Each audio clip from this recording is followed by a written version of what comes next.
Hi friend, आप लोग कैसे हैं। मैथ स्टडी यूट्यूब चैनल में आपका स्वागत है। आज फिर दोस्तों आप लोगों के लिए एक नया वीडियो लेकर आया हूँ हिंदी के लिए, हिंदी का, जिसमें दोस्तों हम लोग क्वेश्चन आंसर देखने वाले हैं, जो कि बोर्ड एग्जाम के लिए बहुत ही इंपॉर्टेंट है। चलिए दोस्तों क्वेश्चन आंसर देखते हैं। क्या है क्वेश्चन है, मनुष्य बार बार नाखून क्यों काटता है। दोस्तों मनुष्य जो है नाखून बार बार क्यों काटता है। तो चलिए दोस्तों इसका आंसर देखिए, उत्तर देखिए क्या होता है। मनुष्य बार बार नाखून इसलिए काटता है कि नाखून जंगली अवस्था का प्रतीक है।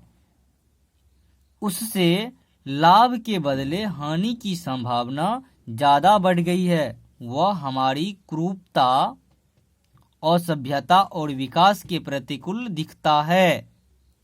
सामान्य अर्थ में नाखून तो इसलिए काटा जाता है कि शरीर और उंगलियां अच्छी लगे। ये दोस्तों हमारा उत्तर था। चलिए नेक्स्ट प्रश्न का उत्तर देखते हैं।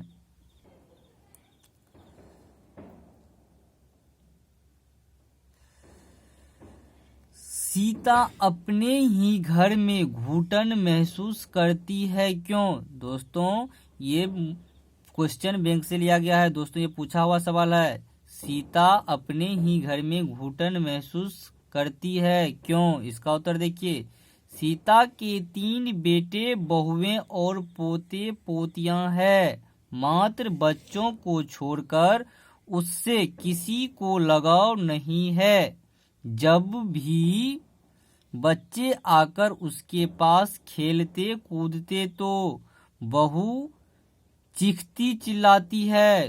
कोई बेटा पास आकर हाल चाल नहीं पूछता। तीनों बेटों ने तय कर लिया है कि सीता बारी बारी से हर एक के यहाँ रहेगी और उसके यहाँ खाएगी। इसी कारण सीता को अपने घर में घुटन महसूस होती है या करती है। ये भी दोस्तों आपको बोर्ड एग्जाम में पूछा जाने वाला सवाल है। आप इसे अवश्य ही अपने कॉपी में नोट करके याद कर लें। ये नेक्स्ट क्वेश्चन क्या है, परंपरा का ज्ञान किनके लिए आवश्यक है और क्यों। चलिए इसका उत्तर देखते हैं। जो लोग क्रांतिकारी साहित्य की रचना करना चाहते हैं, जो साहित्य के युगांतकारी काम करना चाहते हैं, जो लोग लकीर का फकीर नहीं बनना चाहता है, उन्हें परंपरा का ज्ञान होना आवश्यक है। चलिए दूसरा क्या क्वेश्चन है, जाति भारतीय समाज में श्रम विभाजन का स्वाभाविक रूप क्यों नहीं कही जा सकती है। तो चलिए उसका उत्तर क्या है। जाति भारतीय समाज में श्रम विभाजन का स्वाभाविक रूप नहीं है। रुचि पर आधारित नहीं होने के कारण ही जाति प्रथा स्वाभाविक विभाजन नहीं है। चलिए नेक्स्ट प्रश्न देखते हैं। स्वदेशी कविता का मूल भाव क्या है। दोस्तों प्रश्न है, स्वदेशी कविता का मूल भाव क्या है। तो इसका उत्तर देखिए क्या होता है। स्वदेशी शीर्षक कविता का मूल भाव है कि आम जनता विदेशी संस्कृतियों को अपनाकर इतरा रही है। यहाँ की आम जनता अपनी खान पान संस्कृति को भूलती जा रही है। कवि का कहना है कि विदेशी वस्तुओं को न अपनाकर अपने देश की संस्कृतियों पर ध्यान दे। यही स्वदेशी कविता का मूल्य भाव है। दही वाली मगम्मा कहानी का कथावाचक कौन है। दोस्तों दही वाली मगम्मा कहानी का कथावाचक कौन है। तो चलिए दोस्तों इसका उत्तर देखते हैं। इस कहानी की कथावाचक लेखक की माँ है। लेखक की माँ प्रस्तुत कहानी का द्वितीय केंद्रीय चरित्र है। मगम्मा जब दही बेचने के लिए आती है तो लेखक के घर आती है और बढ़िया दही कुछ न कुछ बेचकर जाती है। धीरे धीरे मगम्मा और लेखक की माँ में दोस्ती बढ़ती चली गई। मगम्मा अपने घर का सारा हाल सुनाती है और लेखक की माँ उसे कुछ न कुछ सुझाव देती है।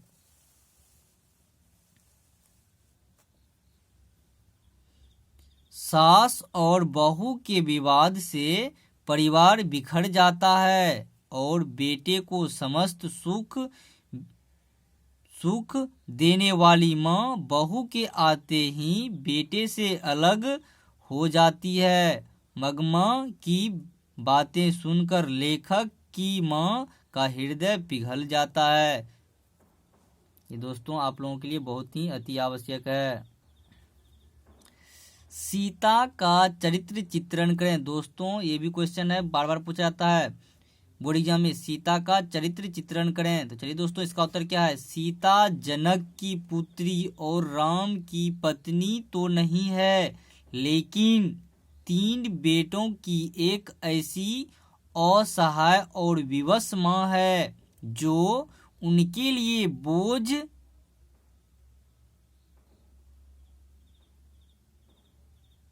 है। पति के मरने के बाद घर में अंतःकलह उत्पन्न हो जाती है। सीता इन सभी चीजों को देखकर भी मौन रह जाती है।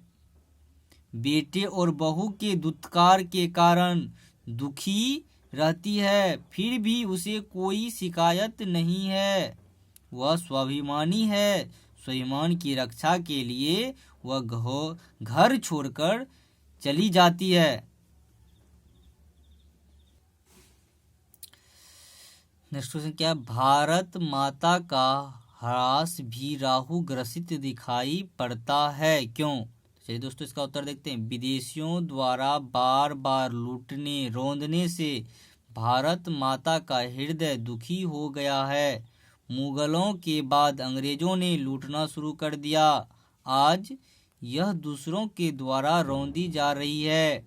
जिस तरह धरती सब का बोझ सहन कर रही है, उसी तरह यह भारत माता भी सबका बोझ सहन कर रही है। चंद्रमा अन्यास राहु द्वारा ग्रसित हो जाता है, उसी तरह यह धरती भी विदेशी आक्रमण से ग्रसित हो रही है। लक्ष्मी की पारिवारिक परिस्थिति का वर्णन करें तथा लक्ष्मी कौन थी। चलिए दोस्तों इसका उत्तर देखते हैं। लक्ष्मी ढहते विश्वास कहानी की प्रमुख पात्र है। उसका पति कलकत्ता में नौकरी करता है। पति द्वारा प्राप्त राशि से उसकी घर गृहस्थी नहीं चलती है, तो वह तहसीलदार साहब के घर पर काम कर किसी तरह जीवन यापन कर लेती है। पूर्वजों के द्वारा छोड़ा गया 1 बीघा खेत है। किसी तरह लक्ष्मी ने उसमें खेती करवाई है। वर्षा नहीं होने के कारण अंकुर जल गए, तो कहीं कहीं धान सूख गए हैं।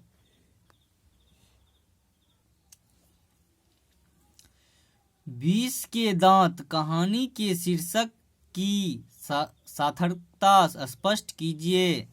दोस्तों इसका उत्तर देखिए। आचार्य नलिन बिलोचन शर्मा द्वारा लिखित विष के दांत नामक कहानी हिंदी जगत की एक प्रसिद्ध कहानी है। क्या विष के भी दांत होते हैं? हाँ होते हैं। विष बड़ा ही घातक होता है। यह शरीर में धीरे धीरे फैलता है और अपना प्रभाव दिखाता है। दांतों द्वारा काटे जाने पर दांत दिखता नहीं है, उसी प्रकार उसकी विष दिखाई नहीं पड़ती, केवल महसूस की जा सकती है। इस कहानी का शीर्षक सार्थक ही है, क्योंकि इसके द्वारा समाज की दुष्ट चेहरे की झलक दिखाई पड़ती है। मदन और ड्राइवर के बीच के विवाद के द्वारा कहानीकार क्या बताना चाहते हैं? उत्तर, मदन और ड्राइवर के बीच जो विवाद हुआ उसके माध्यम से यह बताना चाहता है कि मदन एक किरानी का बेटा था और सेन साहब के परिवार के तुलना में शून्य थी। ड्राइवर सेन परिवार का था, मदन में जिद्दीपन था और वह अबोध बच्चा था जिससे उसे सामाजिक हैसियत की जानकारी नहीं थी। यहाँ दो परिवार की आर्थिक स्थिति, हैसियत, मनोवैज्ञानिक भाव और सामाजिक वंशागतियों के बीच चित्रण है। बहादुर के चले जाने पर सबको पछतावा क्यों होता है? तो दोस्तों इसका उत्तर देखिए क्या है। बहादुर के चले जाने पर सबको पछतावा इसलिए होता है कि वह बेचारा बेवजह गालियां सुनता था और मार खाता था। वह तो बड़ा ही ईमानदार, हंसमुख था। लेखक की पत्नी निर्मला को तो ऐसा लगता है कि जैसे उसके कलेजे में कुछ हो रहा है। किशोर को बड़ा अफसोस है कि उस नेक दिल और ईमानदार बहादुर के प्रति अच्छा व्यवहार नहीं किया। निर्मला को पछतावा है कि उसने बहादुर के साथ अच्छा नहीं किया। बहादुर का चरित्र चित्रण करें। उत्तर, बहादुर 12-13 वर्ष का नेपाली बालक है। उसका पूरा नाम दिल बहादुर है। उसका शरीर ठिंगना और रंग गोरा है। वह मां से तंग होकर घर से भाग जाता है और कहानीकार के यहाँ नौकर के रूप में काम करने लगता है। बहादुर सरल, ईमानदार, निर्दोष और कर्तव्यनिष्ठ है। कवि की दृष्टि में आज के देवता कौन है और कहाँ मिलेंगे? चलिए दोस्तों इसका उत्तर देखिए क्या है। कवि दिनकर अपने यथार्थवादी दृष्टिकोण से एक नए मानव मूल्य की स्थापना करते हैं। कवि कर्म ही पूजा है को महत्व देते हुए वे कहते हैं कि वे मूर्ख है जो मंदिरों में धर्म के देवता, राजमहलों में राजा और तहखानों में धन को ढूंढते हैं। अतः कर्मयोग ही देव के उत्तराधिकारी है और कर्मयोगी हमें सड़कों, खेत खलियानों में ही मिलेंगे। कवि ने माली मालिन किन्हें और क्यों कहा? कवि ने माली मालिन किन्हें और क्यों कहा? चलिए दोस्तों इसका उत्तर देखते हैं। माली मालिन के माध्यम से कवि कहना चाहता है कि माली मालिन के युग्म प्रयास से जिस तरह वाटिका रंगों और सुगंधों के आकर्षक बनी रहती है, उसी तरह श्री राधिका और श्री कृष्ण की लीलाओं से प्रेम रूपी वाटिका को जीवन प्राप्त होते रहता है।